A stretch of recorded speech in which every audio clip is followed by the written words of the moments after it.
आबिदुसैन शेख। आपका खैर मकदम है 4TV न्यूज़ कर्नाटक एक्सप्रेस में। कन्नड़ भाषा के साहित्यकार और जर्नलिस्ट पाटिल पुट्टप्पा का निधन 14 जनवरी 1921 में हावेरी के हलगेरी ग्राम में जन्मे पाटिल पुट्टप्पा, जो पापू के नाम से मशहूर थे, 1930 में नहीं रखना अंग्रेज सरकार नहीं रखना का नारा बुलंद करके अंग्रेजों के खिलाफ आवाज़ उठाने वाले और उसी दिन से खादी कपड़ा पहनकर अंग्रेजों का बायकाट करके 1934 में महात्मा गांधी जी से शाबाशी हासिल करने वाले पाटिल पुट्टप्पा पिछले 1 महीने से घर में पैर फिसल कर गिरे थे, जिसके कारण इनके सर पर चोटें आई थी। हुबली के केम्स अस्पताल में भर्ती किया गया था।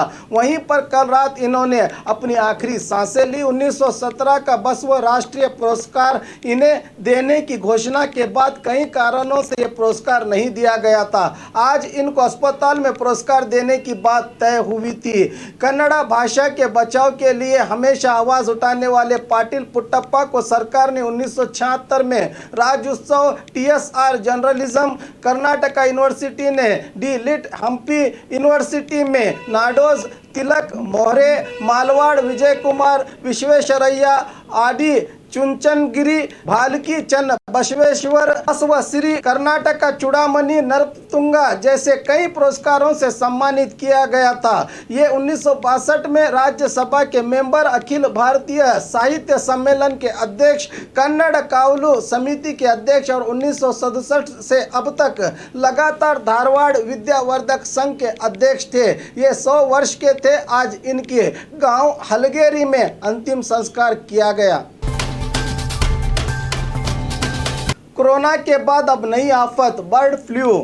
पक्षियों से फैलने वाले घातक बीमारी बर्ड फ्लू ने भी अब राज्य के लोगों को परेशान करने की ठान ली है। पिछले हफ्ते दावनगिरी जिले के बन्नीकोड़ ग्राम के अभिषेक नामक मुर्गियों के फार्म से मुर्गियों के ब्लड सैंपल लेकर भोपाल लैब भेजा गया था, जिसकी कल ही रिपोर्ट आई है, जिससे पता चल रहा है कि यहां बर्ड फ्लू सक्रिय है। इसी को देखते हुए जिला प्रशासन ने ग्राम के 1 किलोमीटर इलाके को सीज करके मुर्गियों को मारने के लिए टीम रचना की है। उसी तरह दावनगिरी के सभी चिकन सेंटर को बंद करने का आदेश जारी किया है। ऐसी ही खबरें मैसूर से भी मिल रही हैं। वहां भी चिकन बेचने खरीदने पर पाबंदी लगा दी गई है। अब कोरोना वायरस के आतंक अभी दूर भी नहीं हुआ कि इस नई आफत को झेलना पड़ रहा है जनता को।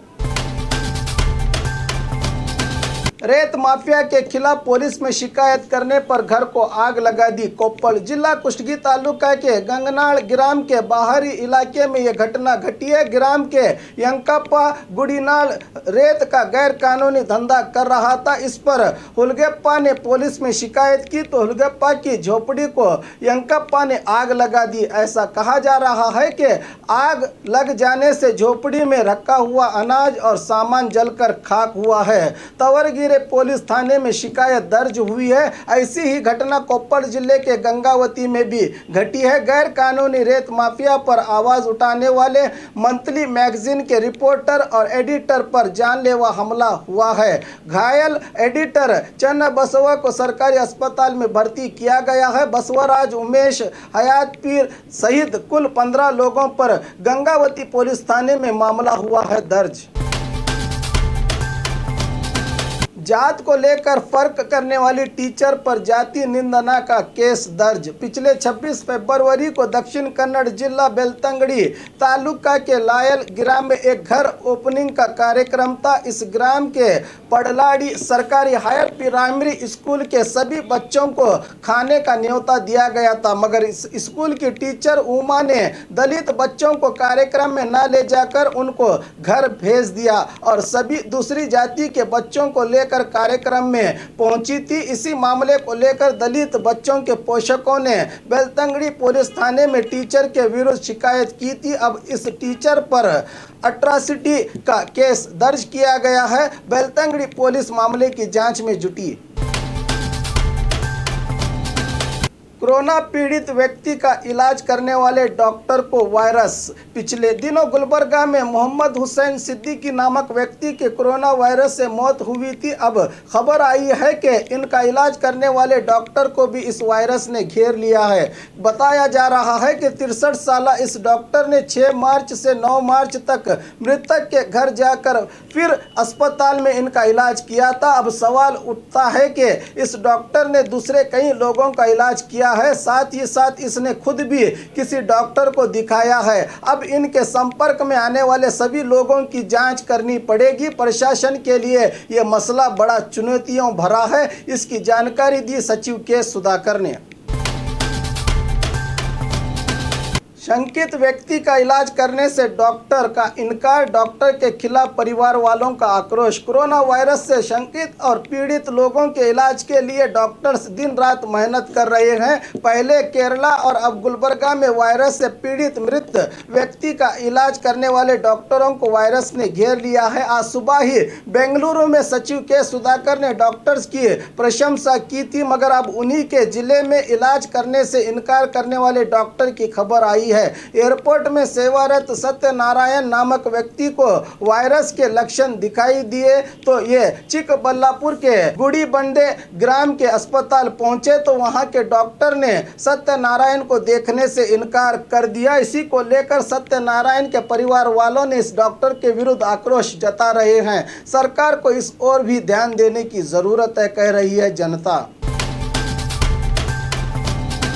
देश के सभी राष्ट्रीय स्मारक म्यूजियम बंद, केंद्र मंत्री की घोषणा। देश में फैले कोरोना वायरस से बचाव के लिए कड़े कदम उठाए जा रहे हैं। ट्रांसपोर्ट की सुविधाएं ठप हैं, ज़्यादातर विमान सेवाएं रद्द की गई हैं। विदेश से आने वाले देशी विदेशी सभी यात्रियों की जांच हो रही है। हालात को देखते हुए देश के सभी राष्ट्रीय स्मारक और म्यूजियम को 31 मार्च तक बंद करने का आदेश केंद्र टूरिज्म मिनिस्टर प्रहलाद पटेल ने जारी किया है, जिसके चलते सभी स्मारक बंद रहेंगे। लाल किला, ताजमहल और गोल गुम्बद को भी 31 मार्च तक बंद किया जाएगा। सरकार के रवैये से बेजार बागी विधायकों की प्रेस मीट। मध्य प्रदेश के 22 कांग्रेस विधायक सीएम कमलनाथ की सरकार से बेजार होकर बेंगलुरु के यलहंका में स्थित रमदा रिजॉर्ट में पिछले 8 दिन से आराम कर रहे हैं। आज मीडिया से बात करते हुए इन विधायकों ने सीएम कमलनाथ के खिलाफ आवाज उठाते हुए कहा कि हम यहाँ किसी के कैद में नहीं हैं, हम यहाँ राजी खुशी आए हैं। सीएम हमारी ओर कोई ध्यान नहीं दे रहे हैं, एक तरफा फैसला लिया जा रहा है। हम सब सीनियर सियासतदान हैं। हमने कांग्रेस नेता राहुल गांधी से भी मिलकर बात की थी, मगर कोई फायदा नहीं हुआ। जनता ने हमें अभिवृद्धि के लिए चुना है, मगर जनता की सेवा का यहाँ मौका नहीं मिल रहा, इसलिए हमने इस्तीफा दिया है। हमारा पहला मकसद सरकार को गिराना है। बीजेपी में शामिल होने का फैसला बाद में लिया जाएगा। उपचुनाव के लिए हम तैयार हैं, कहा कमलनाथ के बागी विधायकों ने। सीसीबी की रेड, 6.5 किलो गांजा सहित आरोपी पुलिस की गिरफ्त में। बेंगलुरु के राम मूर्ति नगर के विजय बेकरी के पास गांजा बेच रहे प्रीति कुमार, भास्कर और कार्तिक को राम मूर्ति नगर पुलिस ने गिरफ्तार कर लिया है। पुख्ता जानकारी के आधार पर पुलिस ने ये कार्रवाई की है।